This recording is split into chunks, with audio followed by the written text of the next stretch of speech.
Have you ever wondered why Alaska, the icy wonderland up north, is so proudly waving the star-spangled banner these days? Well, folks, today we're gonna get into this story that's like a blend of fascinating history and some big money moves. Back in 1867, and Alaska is still part of Mother Russia's vast empire. The land of rugged wilderness and icy wonders was once Russia's backyard, and Alaska wasn't waving the American flag. Nope, it was doing the Russian dance, being a part of the expansive Russian empire. Fast forward a blink and poof, Alaska is now Uncle Sam's 49th star. But what on earth happened in between? 156 years ago, Russia found itself in a bit of a financial pickle. They decided to unload Alaska like a vintage collectible at a garage sale, handing it over to America for a mere $7.2 million. But fast forward to today, Alaska's GDP is flexing some serious muscle at around a hopping $50 billion. That's quite a transformation, right? So, back in 1867, there was this thing called the Alaska Purchase Treaty. Russia was all hyped up about expanding big time along the Pacific coast of North America. But guess what? They had a change of heart and decided to say goodbye to their whole Alaskan adventure. After a whole bunch of back-and-forth negotiations that could give a ping-pong match a run for its money, the United States trotted into the scene as a new great power in the Asia-Pacific region. Meet William Seward, a guy with a plan. He rocked the position of U.S. Secretary of State, and let me tell you, he really made a huge difference in getting that treaty signed. And oh, Andrew Johnson, the president of the U.S. back then, well, he was the one who actually put pen to paper to make the whole thing official. Now I know what you were thinking.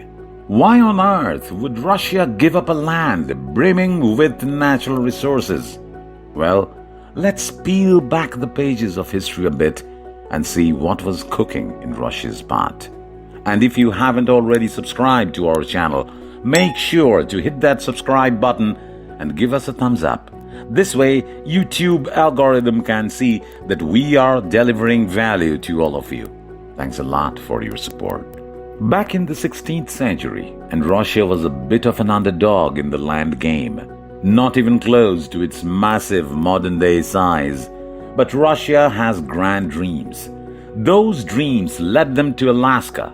It's like they had a vision board, and Alaska was front and center.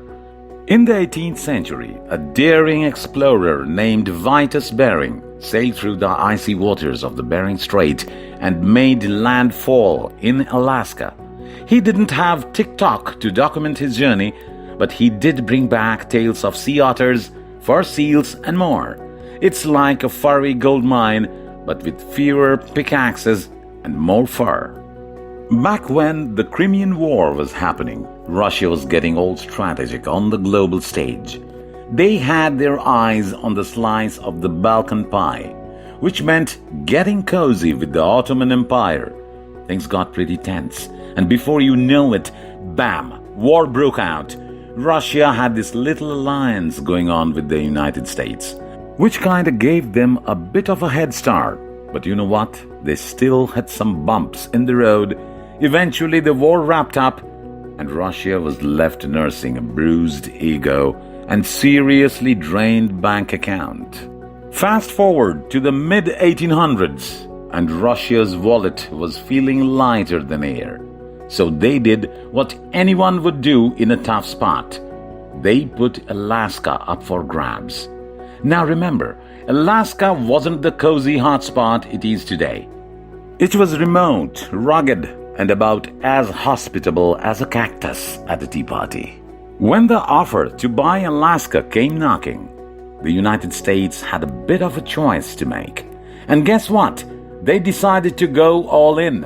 After a bit of haggling and back and forth, They sealed the deal at a cool $7.2 million. That's like buying a mansion for a price of a mid-range car today.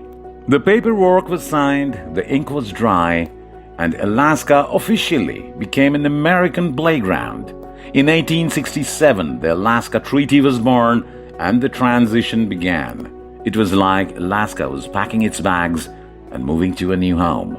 Over the next few decades, Alaska went through a bit of an identity crisis.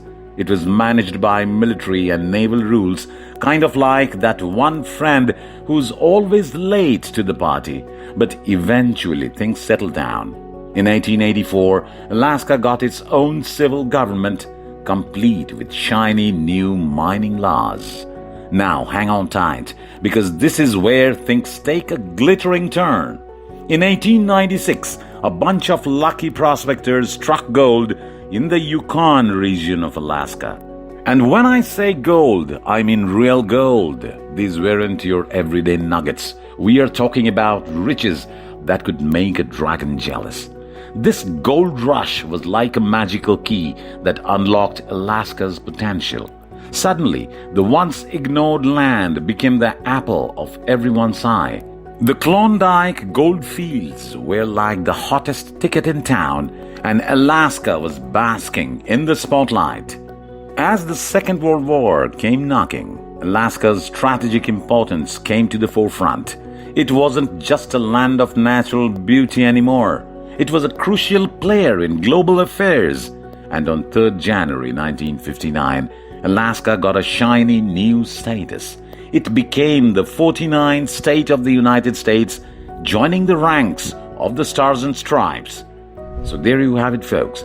A whirlwind journey from Russia's outpost to America's treasure trove. That's the story of Alaska.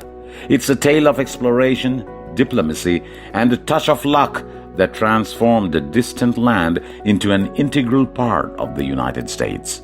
So next time you are sipping hot cocoa in Anchorage or hiking through Denali National Park, remember the rich history that shaped this breathtaking corner of the world.